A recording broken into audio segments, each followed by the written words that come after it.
Mungkin saya lupa. Mungkin saudara lupa. Saudara tahu nggak bahwa senjatanya Joshua itu diletakkan di dalam mobil yang saudara tumpangi dari Magelang menuju Saguling? Saya tidak tahu, Yang Mulia. Saudara tidak tahu. Saya tidak tahu, Yang Tidak Mulia. tahu. Ya memang saudara jawabnya tidak tahu terus. Lupa dan tidak tahu menjadi dua penggalan kata yang sering kali diucapkan Putri Chandrawati saat bersaksi di sidang Richard Eliezer, Ricky Rizal, dan Kuat Ma'ruf. Majelis Hakim menilai ada yang janggal dengan keterangan istri mantan Kadif Propam Polri itu. Ini ada sedikit cerita yang menyimpang dari saudara. Seringkali hakim mengulang pertanyaan untuk memastikan agar jawaban istri Verdi Sambo itu terdengar logis dan masuk akal. Jadi yang bikin penasaran adalah saudara tidak tahu siapa yang dalam mobil itu. Tidak menyadari. Iya, ya. Tidak menyadari.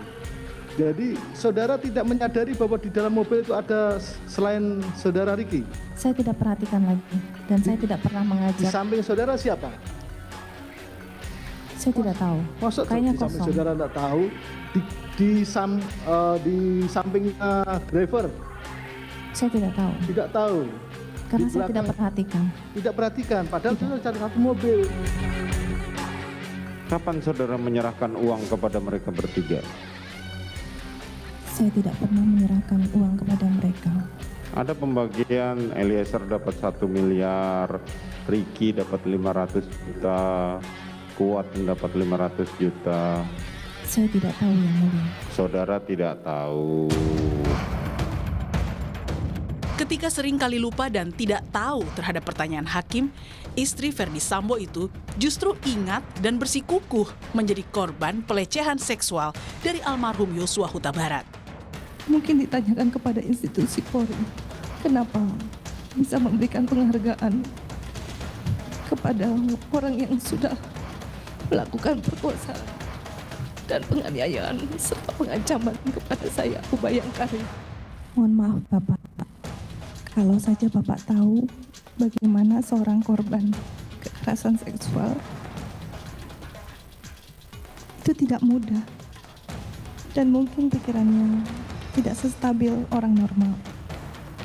Saya bingung mau apa. Karena kenapa ada kejadian kemarin dan ini apa lagi? Saya bingung. Saya tidak tahu harus bagaimana. Anda menangis di kamar itu berarti ya? Menangis. Kencang tidak? Tidak. Sidang pun sempat berlangsung tertutup ketika majelis hakim ingin mendalami peristiwa dugaan kekerasan seksual terhadap Putri Chandrawati pada 7 Juli 2022 di Magelang, Jawa Tengah.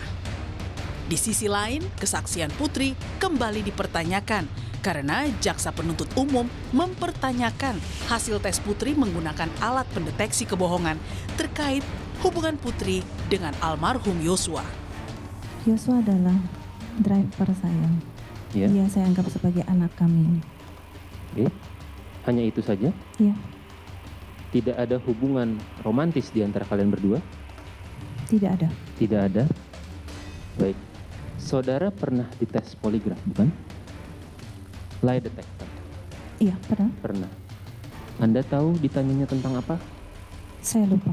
Lupa. Baik. Saya coba ingatkan pada saudara. Dalam pertanyaan, apakah Anda berselingkuh dengan Joshua? Apakah Anda berselingkuh dengan Joshua di Magelang? Dan apakah Anda berselingkuh dengan Joshua selama di Magelang? Pada saat itu Anda menjawab apa? Tidak. Tidak. Anda tahu hasil jawabannya? Tidak. Tidak tahu juga. Tidak ada yang memberitahu kepada saudara. Tidak. Di sini Anda diindikasi berbohong. Bagaimana dengan ini?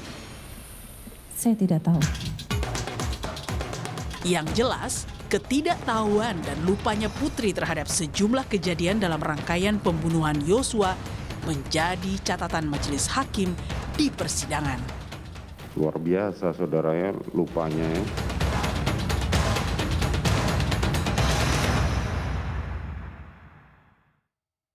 Sudah bersama saya aktivis Jaringan Pembela Hak Perempuan Korban Kekerasan Seksual, Ratna Bataramunti. Mbak Ratna, terima kasih sudah dirosi. Iya, sama-sama. Terima kasih sudah Mbak diundang. Ratna, saya mengenal Mbak Ratna sudah sangat lama bersama aktivis perempuan lainnya yang selalu berdiri di depan korban kekerasan seksual.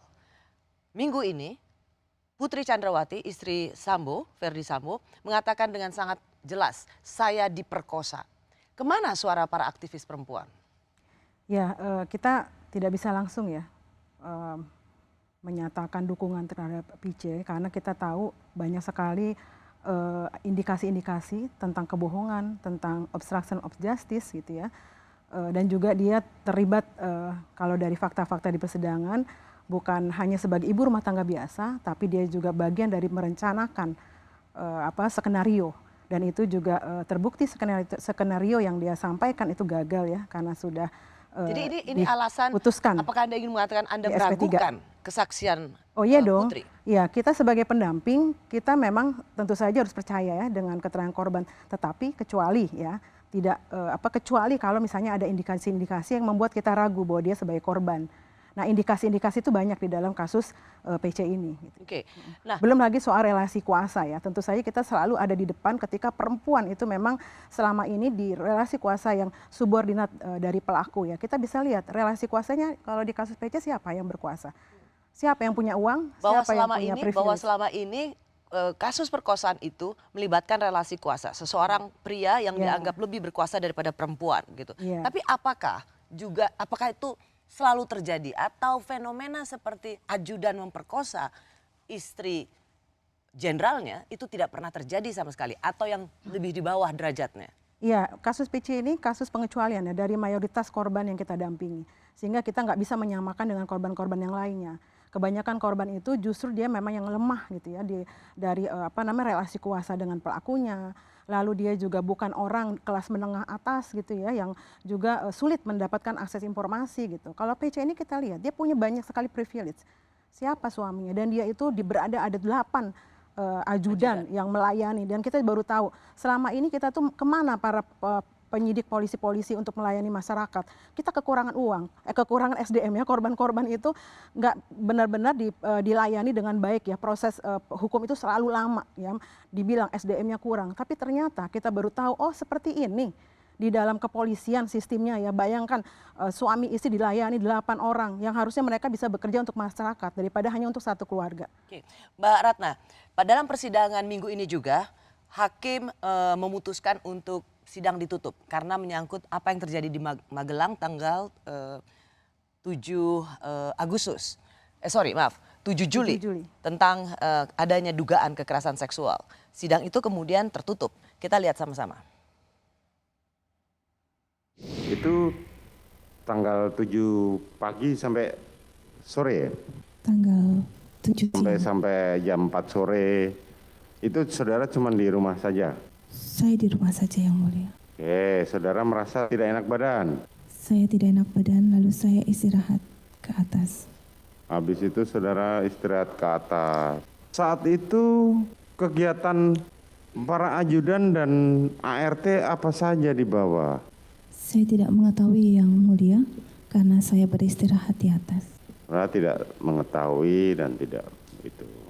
Kapan saudara kan jadi 11:30 saudara turun untuk makan kemudian naik lagi? Iya yang mulia. Oke, saudara merasa tidak enak badan. Sampai sore jam 4 masih di kamar? Saya di kamar yang mulia. Oke. Baik, saudara penuntut umum, saudara penasihat hukum, seperti yang tadi saya sampaikan, sidang kita nyatakan tutup ya, dan para pengunjung serta kamera tolong dimatikan semua. Sidang perkara terdakwa Richard Eliezer Budiang Lumiu, terdakwa Ricky Rizal Wibowo, dan terdakwa Kuat Ma'ruf dinyatakan sidang tertutup. Mohon semuanya meninggalkan. Hakim memberikan kesempatan untuk mendalami apa yang terjadi di Magelang. Karena ini sebuah tentang perkosaan, maka sidang ditutup. Mbak Ratna, perempuan harus mendukung perempuan. Perempuan membela perempuan. Kenapa aktivis perempuan di sini tidak berdiri bersama korban? Kita membela Ibu Yosua. Ibu Yosua itu korban ya, yang anaknya dibunuh dengan keji ya, dieksekusi seperti itu. Kita tentunya nggak terima ya, main hakim sendiri dan sangat keji gitu. Tentu saja kita bersama dengan Ibu Yosua dan juga keluarganya, dan juga saat ini dengan adanya keterlibatan hampir 95 anggota Polri ya yang terlibat obstruction of justice itu, tentunya ketika dipecat itu juga banyak perempuan-perempuan yang jadi korban yang selama ini secara ekonomi juga bergantung dengan suami. Itu semua perempuan yang menjadi korban dari kasus ini, itu juga harus kita pertimbangkan, bukan hanya PC, dan PC itu juga banyak kejanggalan kan, sehingga kita nggak bisa serta-merta memposisikan dia sebagai korban. Saya tadi bilang dia bukan mencerminkan kebanyakan mayoritas korban perempuan yang kita dampingi selama ini. Tidak mencerminkan. Tidak, banyak kejanggalan. Pertama, korban sebagai perkosaan loh. Ini bukan pelecehan seksual ringan, perkosaan. Ia mengatakan bahwa diperkosa. Diperkosa. Ada nggak korban perkosaan yang itu pastinya bahkan dibanting ya sampai 3 kali, yang mengalami tentu saja perkosaan itu kan pemaksaan gitu loh, penetrasi penis ke vagina yang tidak dikehendaki oleh korban, dan itu kan pasti secara fisik dan psikis ya, pasti itu juga menimbulkan depresi, trauma. Ada nggak yang meminta ketemu dengan pelakunya? Belum lama kejadian itu lalu minta saya akan ke sana, Mbak Ratna. Saya membaca tulisan Anda, Mbak Ratna, tentang delik perkosaan dalam Undang-Undang Tindak Pidana Kekerasan Seksual. Tapi saya mau ngambil bait yang ini saja. Pengalaman perempuan korban perkosaan tidak direcognize oleh aparat hukum. Sikap dan pandangan yang dibangun masih cenderung menoleransi pelaku ketimbang korban perkosaan. Bukankah dengan tidak berdiri bersama korban perkosaan seperti Putri ini, kita seperti mengulang perlakuan pada korban perkosaan? Mengapa berbeda perlakuannya pada seorang Putri? Putri itu dapat privilege kok.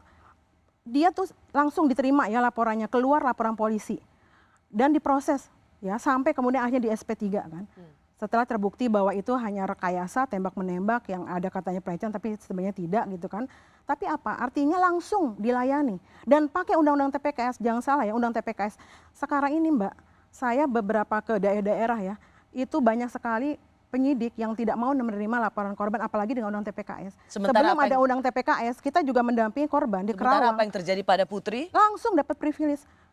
Terus terang saya sakit hati ya. Sakit hati kenapa? Karena banyak sekali korban yang tidak bisa mendapatkan laporan polisi. Disangka kita tuh kalau korban ya ke polisi langsung diterima. Enggak Mbak.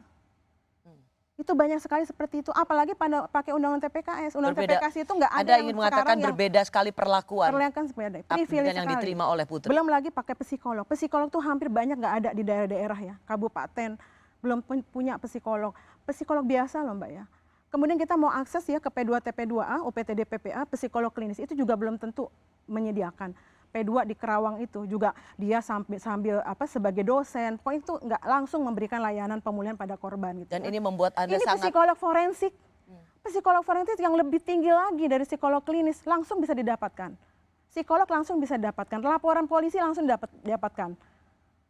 Itu privilege gitu loh Mbak. Itu bukan mayoritas korban-korban yang selama ini kita dampingi yang susah sekali. Saya tuh 3 kali laporan. 2 dia nggak pakai pendamping, ditolak. Dapat pendamping juga, kita fighting supaya bisa ini diterima. Jawaban dari penyidik apa? Bu, ini kan sudah dewasa.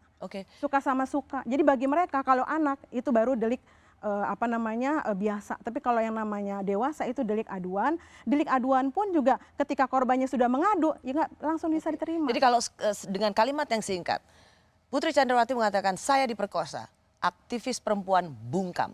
Kenapa? Ya karena itu tadi, dia nggak mencerminkan pengalaman kita di lapangan. Dia bukan tipe korban-korban yang tidak berdaya, yang yang butuh didampingi karena akses informasinya juga kurang, tidak paham hukum. Si PC ini dia paham undang TPKS, dia bahkan ikut mensosialisasikan undang TPKS. Dia tahu betul bagaimana menggunakan undang TPKS. Tapi bagi kami dengan kasusnya itu nggak relevan soal pembuktiannya ya. Baik. Ada kesaksian dari Ricky Rizal tentang Putri yang memintanya memanggil Yosua usai dilecehkan, seperti yang tadi sempat Anda sampaikan. Apakah ini lazim? Mohon maaf Yang Mulia, mohon izin. Yang terjadi adalah memang Yosua melakukan kekerasan seksual, pengancaman, dan juga penganiayaan dengan membanting saya 3 kali ke bawah. Itu yang memang benar-benar terjadi. Kalaupun Polri memberikan pemakaman seperti itu, saya juga tidak tahu. Mungkin ditanyakan kepada institusi Polri, kenapa bisa memberikan penghargaan kepada orang yang sudah melakukan perkosaan dan penganiayaan serta pengancaman kepada saya, Ubayang Karing. Saudara tahu akibat peristiwa di rumah Duren 3, 95 orang polisi diajukan ke kode etik, dan ini peristiwa terbesar dalam sejarah kepolisian. Dan sekarang dari pernyataan saudara tadi, saudara menyudutkan kembali mengenai dari Mabes Polri. Sangatlah tidak adil dengan statement saudara seperti itu. Saya masih bersama aktivis Jaringan Pembela Hak Perempuan Korban Kekerasan Seksual, Ratna Batara Munti. Mbak Ratna, dengan terisak-isak menangis, saya mendapat pelecehan seksual, penganiayaan, dibanting 3 kali dengan menangis terisak-isak. Mengapa Anda dan banyak aktivis perempuan tidak ikut terharu melihat kondisi perempuan seperti ini? Ya, karena dia agak janggal ya, banyak kejanggalan, dan dia tadi saya bilang tidak mencerminkan korban yang selama ini kita dampingi ya. Umumnya lazimnya seorang korban. Pertama, itu kan pasti itu tadi ya, dibanting 3 kali, diperkosa, yang kita tahu perkosaan itu berat ya buat perempuan. Tapi kenapa dia masih cari-cari? Di mana Joshua? Tolong ya, cari Joshua, panggil ke sini, dipanggil. Bertemu gitu ya, dan kemudian itu di fakta persidangan, lalu RR bilang kamu Kita akan lihat mendengar kesaksiannya. Saya ingin tegaskan ke saudara Kuat, yang saudara lihat dari depan teras itu, apakah Joshua naik tangga atau turun tangga? Arah turun. Arah turun ya. Betul. Pada saat itu saudara melihat Joshua mindik-mindik seperti itu. Ya, seolah-olah mengintip lah kalau kata saya itu. Mengintip ya. Iya. Nah, setelah saudara kan sempat kejar-kejaran, ketika saudara melihat Bu Putri di lantai 2, apa yang saudara lihat secara detail pada saat itu? Waktu itu kan saya dipanggil Susi ke atas. Saya naik ke atas, saya melihat ibu tergeletak depan kamar mandi. Pada saat itu mata ibu terpejam atau Tertutup tapi keluar air mata.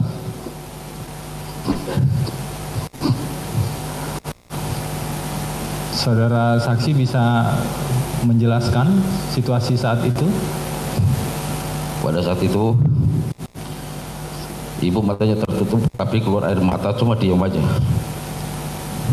Apa yang saudara sampaikan ketika melihat kondisi Bu Putri seperti itu? Saya tidak sampaikan apa-apa karena saya curiga itu Joshua dari atas itu, karena posisinya dari turun gitu. Setelah itu baru kemudian saudara mengejar Joshua ke bawah ya? Iya, kan ada Joshua manggil saya tanya malah lari gitu. Setelah singkat cerita sampai kediaman lah ya, sampai kediaman saya masuk ke dalam rumah, tidak ada orang di bawah, tidak ada siapapun. Terus saya masuk yang mulia ke dalam kamar. Terus di situ saya duduk di bawah lantai. Saya tanyakan, mencoba menanyakan ke ibu. Waktu itu ibu tiduran. Terus izin ibu, ada apa ibu, izin. Diem terus, Joshua di mana dek? Joshua ibu, siap ibu. Naik ke atas, terus saya sampaikan pintu kamar ibu kan setengah hampir tertutup tapi nggak tertutup. Saya buka, izin ibu, ini Joshua ibu. Terus ibu cuma yang karena kondisinya waktu itu saya lihat apa ya, pucat lemah gitu yang mulia. Cuma diem aja tiduran itu. Terus Joshua masuk melewati saya. Waktu itu Joshua langsung kayak gini yang mulia. Terus duduk di situ, terus saya lihat. Selama berapa lama Joshua berdua dengan saudara Putri di dalam? Tidak terlalu lama yang mulia waktu itu. Apa yang dibicarakan saudara tahu? Saya sempat kepo yang mulia, maksudnya sempat apa sih, ada apa sebenarnya. Saya coba-coba dengar, tapi pas diem saya dengar cuma kayak yang gitu aja yang mulia. Saudara tidak tahu? Siap, saya sempat mencari tahu. Berapa lama? Kurang dari 10 menitan lah yang mulia.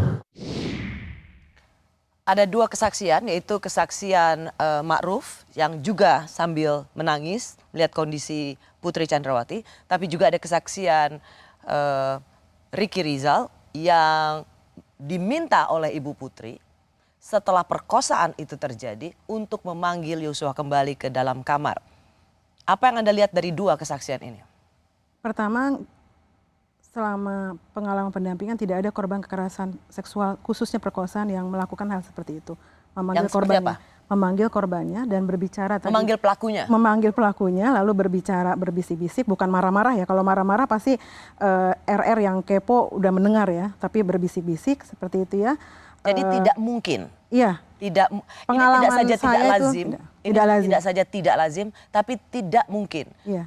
Korban perkosaan Saya memanggil kembali pelakunya. Saya mendampingi korban, jangankan untuk ketemu sama pelakunya ya, tapi menceritakan situasinya aja tuh masih menggigil ya.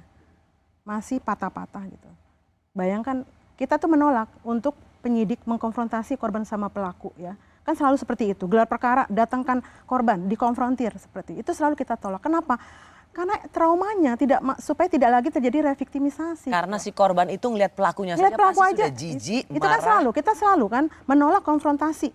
Konfrontir antara pelaku korban yang biasa dilakukan oleh penyidik. Nah ini inisiatif korbannya sendiri untuk ketemu. Untuk apa?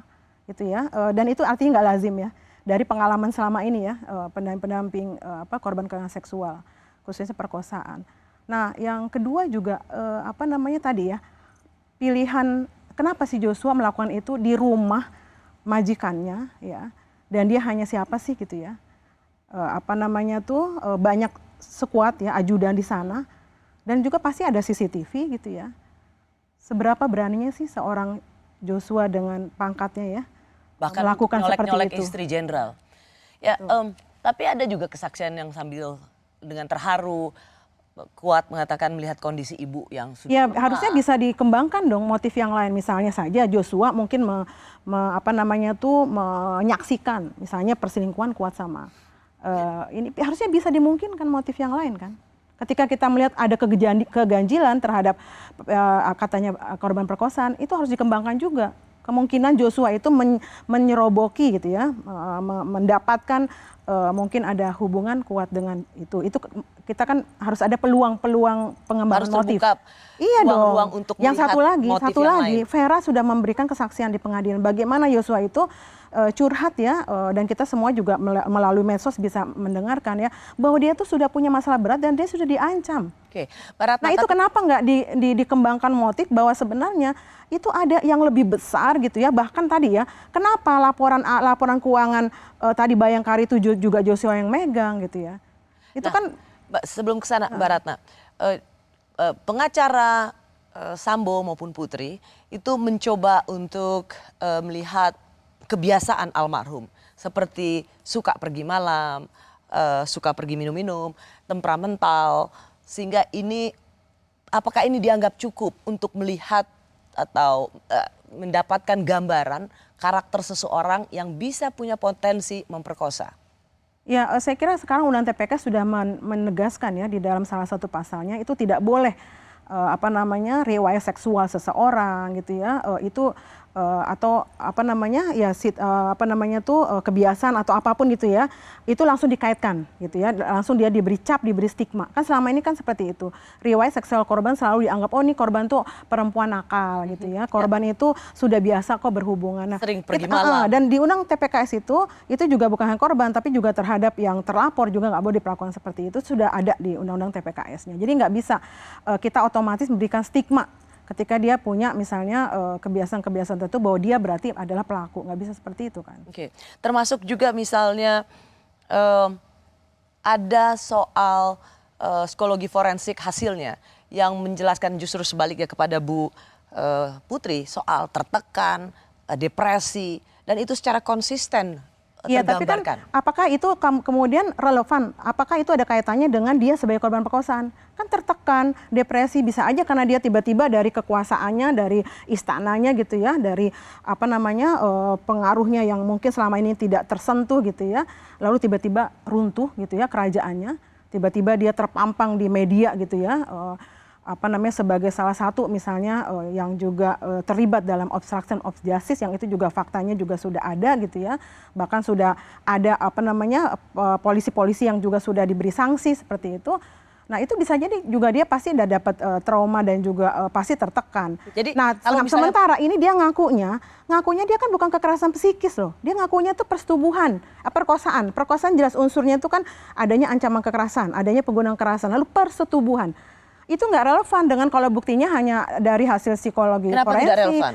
Ya kalau persetubuhan itu harus dibuktikan bahwa memang ada upaya penetrasi penis ke vagina ya secara paksa.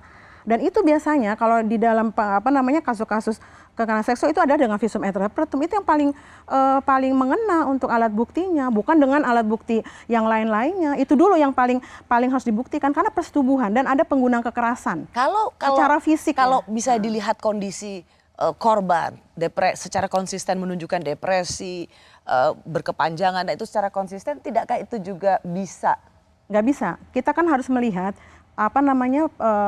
unsur delik daripada pasal yang diterapkan, daripada perbuatan. Ini perbuatan kan diakui perkosaan.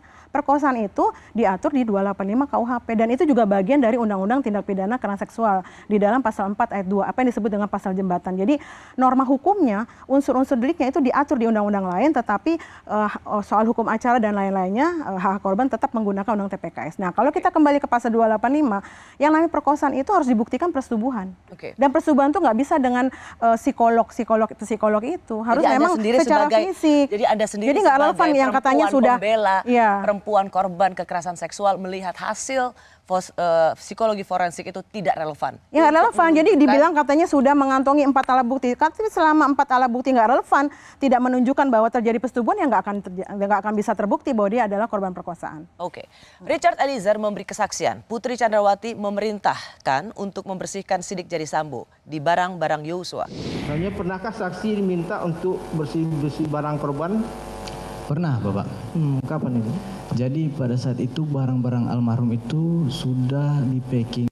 Saya tidak tahu yang packing antara ajudan, ART atau siapa. Di packing terus dibawa ke posko ADC di Duren 3. Lalu pada saat itu pakai sarung tangan, saudara. Izin Bapak, saya jelaskan dulu. Iya. Lalu pada saat itu saya dipanggil sama Ibu PC, saya, Kuat dan Ricky. Baru Ibu PC bilang ke saya sama Ricky, nanti Dek, kamu ke posko, kamu ambil barang-barangnya almarhum, bawa balik ke Saguling, naikkan ke lantai 2 di ruang kerja. Nanti bawa di sini dulu aja. Oh iya, jadi pergi saya sama Ricky pakai mobil, ambil barang, banyak itu barang Sama sudah Ricky, didus-dus semua. Baru sampai di lantai 2. Ibu bilang nanti pakai sarung tangan, Dek. Oh, ibu siapa? Ibu PC. Ibu PC. Ibu PC. Suruh pakai sarung tangan kami. Ibu PC juga pakai sarung tangan. Itu yang ngasih sarung tangan Ibu PC. Nih sarung tangan. Memang ada sarung tangan di situ. Disuruh ambil disinfektan sama hand sanitizer.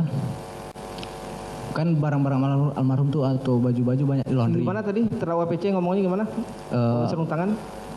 Dikasih sarung tangan. Dia kata-katanya pakai ini gitu. Iya, nanti pakai sarung tangan. Pakai, kami semua sudah pakai. Baru kan barang-barang almarhum ada yang di laundry, jadi plastikan semua. Baru tas-tasnya, sendal, sama ada uang di dalam tas itu, dompet, KTP dan segala macam itu. Jadi kami disuruh bersihkan, Bapak. Jadi disemprot pakai disinfektan, baru lap pakai tisu. Kata Ibu PC mau hilangin sidik jarinya Pak FS. Oh gitu. Karena Pak FS sempat periksa barangnya almarhum. Itu ngomong ya, terawat PC ngomong. Dibersihkan pakai apa tadi? Dibersihkan pakai hand sanitizer sama disinfektan, terus pakai tisu. Saudara sendiri yang bersihkan? Kami berempat. Sama siapa sih? Saya, Ibu PC, Om Kuat sama Ricky. Oh, Ibu PC juga ikut? Ikut juga. Ibu PC kalau tidak salah dompet sama tas. Intinya menghilangkan jejak sidik jari dari Pak FS. Terdakwa Sambo. Siap. Bersama saya aktivis jaringan pembela hak perempuan korban kekerasan seksual, Ratna Batara Munti. Tadi Anda sudah mendengar kesaksian Icat. Bagaimana Anda memaknai kesaksian itu bahwa Putri Chandrawati ikut membersihkan barang-barang Yosua? Apakah ini juga menunjukkan bahwa ia tidak selemah yang dipikirkan banyak orang? Iya dong. Dari posisinya dan juga dari keterlibatan terhadap kasus ini kan terlihat ya dari fakta-fakta persidangan ya. Seperti yang disampaikan oleh Richard bahwa dia itu ada ketika perencanaan awal gitu ya, dan bahkan mungkin itu bukan Meskipun awal. dia membantah ya, Putri Ya. membantah. Belum tentu juga itu awal. Kita kan nggak tahu karena kan Yosua itu sudah menyatakan dia tuh punya masalah yang berat gitu ya, sampai dia kemudian dibunuh gitu ya, dan kemudian PC itu terlibat juga dalam perencanaan, bahkan tadi juga setelah selesai melakukan eksekusi juga dia aktif gitu ya, mengumpulkan HP Jadi penyidiknya. apa menurut Anda Ya. seperti apa peran seorang Putri Chandrawati? Iya, bisa jadi dia malah otak dibalik semua. Kita nggak bisa ya memukul rata semua perempuan terlemah. Itu justru pandangan yang sangat bias gender ya. Bias gender itu kan memberikan stereotip bahwa perempuan itu lemah, perempuan itu nggak mungkin menjadi otak atau dalang kejahatan. Itu pandangan yang keliru gitu. Jangan kita tuh menganggap oke, kita itu pro perempuan, tapi lalu kita sebenarnya memberikan stigma terhadap perempuan sendiri, bahwa perempuan itu tidak tidak punya kemampuan dan kekuatan untuk menjadi otak gitu ya. Seperti yang ditunjukkan Putri saat ini. Iya. Ada jawaban Putri Chandrawati soal mengapa ia ikut membereskan barang-barang Yosua. Ini dia. Saya tidak pernah menyampaikan bahwa Yosua adalah ajudan saya, tetapi di driver yang ditunjuk oleh suami saya untuk membantu saya selaku bendahara Bayangkari pengurus pusat. Dan saya tidak pernah membereskan barang-barang kepunyaan Yosua, tetapi saya hanya minta tolong dicarikan dokumen berupa fotokopi keuangan Bayangkari, karena saya adalah bendahara umum pengurus pusat Bayangkari, karena saya mempunyai tanggung jawab selaku bendahara umum pengurus Bayangkari untuk intern organisasi Bayangkari, karena ini merupakan dokumen organisasi Bayangkari yang tidak boleh diketahui oleh orang lain. Ada dua kesaksian dalam persidangan itu, yaitu tentang ketika Putri mengatakan almarhum Yosua bukan ajudan, supir, hanya supir. Dalam bahasa nonverbal itu memiliki kesan bahwa ia ingin melemahkan posisi Yosua, tidak seperti yang selama ini dikatakan memegang peranan, karungga dan lain sebagainya dan seterusnya. Tetapi di akhir kesaksian, karena Icat mengatakan disuruh membereskan barang-barang Yosua untuk membersihkan sidik jari Verdi Sambo, dengan jelas juga Putri mengatakan karena ia bendahara umum pengurus pusat Bayangkari, karena saya mempunyai tanggung jawab selaku bendahara umum pengurus Bayangkari untuk internal organisasi Bayangkari, karena ada dokumen ini tidak boleh diketahui oleh orang lain. Ini sebenarnya agak mengejutkan statement ini. Iya, nggak konsisten kan. Artinya ada peran Joshua yang jauh lebih signifikan ya daripada sekedar supir gitu ya. Dan itu dicoba ditutupi ya di awal-awal dengan mengatakan dia hanya driver gitu. Nah itu yang harusnya itu bisa ya menggiring gitu untuk membongkar sebenarnya motif apa sebenarnya gitu ya. Dan apa sih masalah Joshua yang berat ya, yang dia tuh menjadi sehingga ia harus dibunuh. Dan saya kira dia juga ada di lingkungan keluarga polisi, tahu betul untuk kalau misalnya memang ada kejahatan itu bukan dengan dia eksekusi dong. Eksekusi kan itu hanya tujuannya apa? Membungkam. Kalau misalnya dia pelaku kan bisa diproses. Bisa dengan hukuman seberat-beratnya. Mungkin bisa juga ditambahkan misalnya kan. Atau kalau betul dia memperkosa itu bisa langsung ditembak saat itu juga, itu dia bisa dilepaskan. Iya, tapi kan ini kayak ada perencanaan ya. Kalau lihat daripada yang ini ya disampaikan ya di persidangan.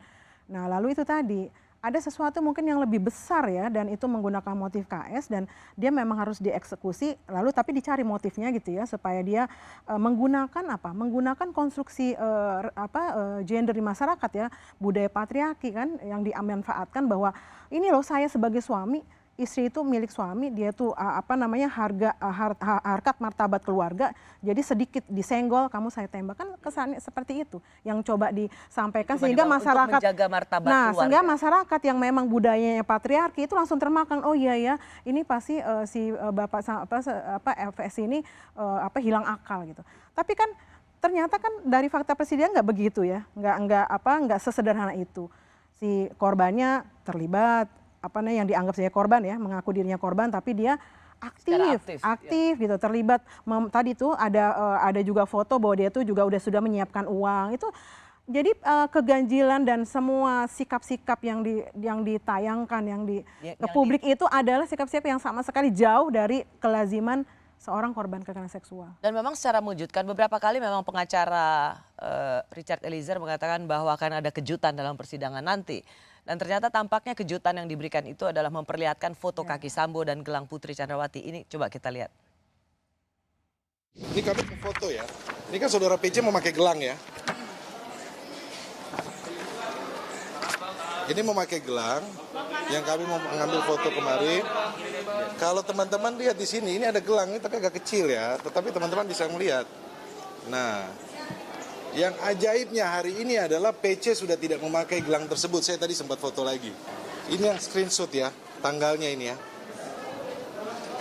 10 Juli. Ya, ini kan menjelaskan peristiwa mendukung keterangan dari saudara Ricky Rizal dan Kuat Maruf, di mana di situ ada Ferdi Sambo dan Putri Chandrawati, kok keterangan klien saya. Handphone ini kan terkait dengan kakinya. Ini yang gelang. Ya, itu semua menunjukkan kan fakta-fakta di persidangan bahwa seorang PC itu dia bukan sekedar ibu rumah tangga yang kerjaannya harus ngurus anak, bergantung sama suami, lalu dia kemudian jadi korban yang lemah, tak berdaya, seorang lansia. Nggak ada tuh di dalam fakta ini kan jauh ya, 100% berbalik menceritakan, menyuguhkan fakta yang benar-benar berbanding terbalik ya, bahwa dia aktif di dalam pembunuhan Joshua itu. Mbak Ratna, ngomong-ngomong ya, waktu awal kasus ini terjadi dan soal dimulai dari tembak-menembak dan akhirnya jadi pembunuhan, kan sejak awal soal ada pelecehan seksual. Ya. Istri jenderal dilecehkan. Saya sempat mendengar sih ada 1-2 aktivis perempuan yang mengatakan bahwa ini harus didalami. Mbak Ratna sejak awal memang ingin mendalami dan baru sekarang merasa bahwa ini tidak benar sebagai korban perkosaan, atau maksud saya apakah Mbak Ratna sejak awal tidak percaya bahwa ini ada kasus perkosaan atau pelecehan seksual dari ajudan ke istri jenderal, atau awalnya Mbak Ratna tuh melihat bahwa ya memang ini harus didalami? Ya, dari pertama tuh kan kita tuh kalau melihat tuh kekerasan seksual tuh biasanya tadi tuh ya soal relasi kuasa antara pelaku dan korban. Itu saja kan sudah mencurigakan. Artinya sejak awal harus didalami. Sejak awal dia tidak bisa kita posisikan sama seperti korban-korban kekerasan seksual yang lain yang sebenarnya posisinya jauh lebih powerless ya ketimbang Artinya dalam pelakunya. hal ini sebenarnya dari awal Mbak Ratna dan teman-teman Ya, harus aktivis ya.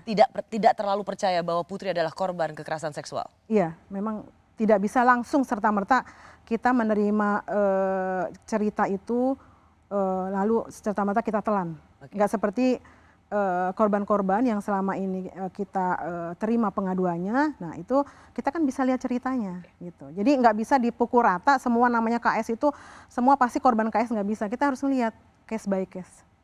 Baru kali ini kasus kekerasan seksual tak membuat aktivis perempuan kompak bergerak melindungi sang korban. Apa alasan kuat mereka? Terkait dengan permohonan perlindungan yang disampaikan oleh Ibu Putri Chandrawati atau Ibu PC terkait dengan dugaan tindak pidana perbuatan asusila dalam sidang majelis pimpinan LPSK tertanggal 15 Agustus 2022 diputuskan untuk ditolak. LPSK menyatakan pemohon tidak memiliki sifat penting keterangan dan permohonan pemohon tidak didasarkan dengan itikat baik. Berkait dengan dugaan peristiwa kekerasan seksual terhadap P oleh J di Magelang tanggal 7 Juli 2022. Kami menemukan bahwa ada petunjuk-petunjuk awal yang perlu ditindaklanjuti oleh pihak penyidik baik dari keterangan P, S maupun asesmen psikologi tentang dugaan peristiwa kekerasan seksual ini. Kami perlu menegaskan bahwa keengganan pelapor untuk melaporkan kasusnya sedari awal itu karena memang merasa malu dalam pernyataannya ya, merasa malu, menyalahkan diri sendiri, takut pada ancaman pelaku, dan dampak yang mungkin mempengaruhi seluruh kehidupannya. Dalam kasus ini, posisi sebagai istri dari seorang petinggi kepolisian pada usia yang jelang 50 tahun memiliki anak perempuan maupun rasa takut pada ancaman dan menyalahkan diri sendiri sehingga merasa lebih baik mati, ini disampaikan berkali-kali. Dan karena itu kita perlu memikir ulang bahwa relasi kuasa antara atasan dan bawahan saja tidak cukup untuk serta-merta menghilangkan kemungkinan terjadinya kekerasan seksual.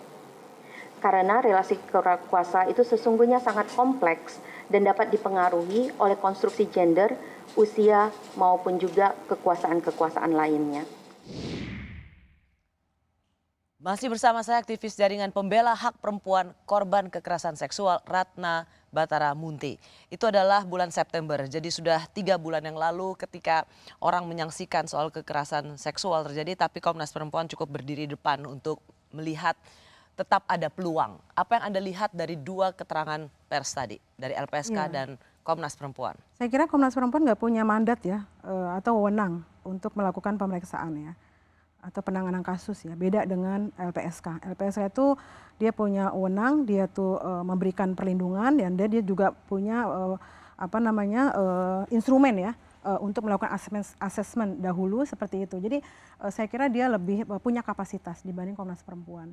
Kenapa Anda kecewa ya dengan statement Komnas Perempuan? Ya, saya kira Komnas Perempuan sangat dalam tanda kutip lurus ya. Dia nggak memperhitungkan ya.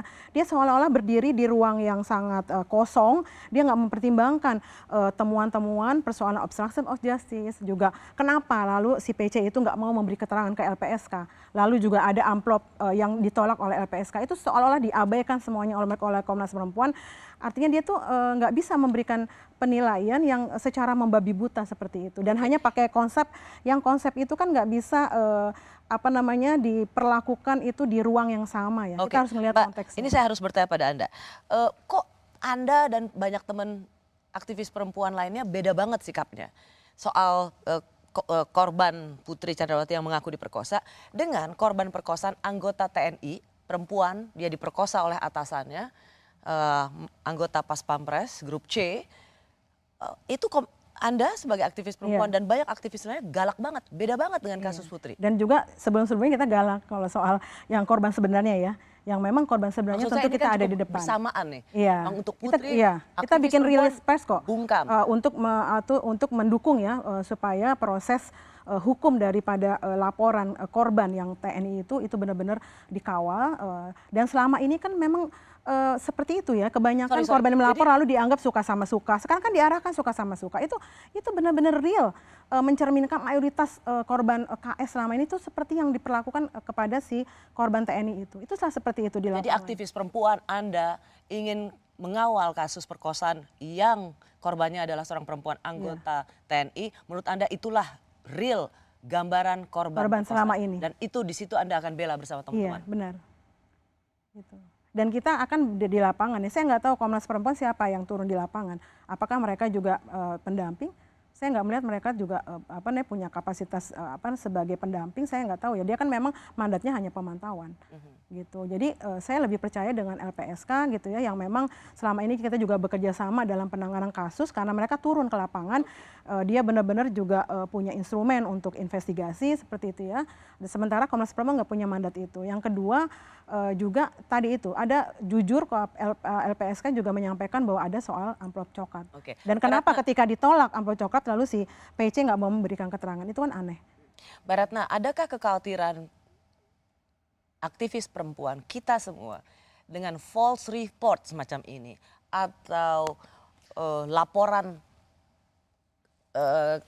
perkosaan yang fiktif ini justru akan menjadikan tentu saja kita tuh marah dengan para perempuan. Kita tuh marah ya dengan kasus PC ini. Pertama dia tadi itu ya, dia nggak mencerminkan korban, dia justru aktif terlibat dalam perencanaan dan juga membiarkan, setidak-tidaknya minimal membiarkan adanya pelanggaran HAM yang luar biasa. Itu HAM yang paling mendasar, fundamental loh, merenggut nyawa dan tanpa ada pengadilan, tanpa ada klarifikasi seperti itu. Emang dia Tuhan gitu, dan dia membiarkan. Itu pertama ya, dan bahkan dari fakta persidangan itu bukan hanya membiarkan, aktif memberikan uang, memberikan HP, membersihkan jejak-jejak bukti seperti itu. Nah itu tentu saja kita marah karena terus terang ini akan juga berdampak presiden ya bagi penanganan kasus untuk korban-korban kekerasan seksual yang sesungguhnya gitu ya, yang harusnya tuh dia korban ini didukung, diterima laporannya, ya, tidak Dengan didiskriminasi. kasus seperti ini, dengan kasus mengaku kasus perkosaan yang artinya masyarakat semakin tidak mempercayai korban. Ketika ada korban perempuan yang sesungguhnya. Mbak Ratna, seorang aktivis perempuan yang selalu memberikan pendampingan pada para perempuan korban perkosaan, terima kasih sudah di Rosi. Terima kasih Anda sudah menyaksikan Rosi. Kita akan jumpa lagi minggu depan. Saya Rosyana Silalahi, tetaplah di Kompas TV, independen, terpercaya.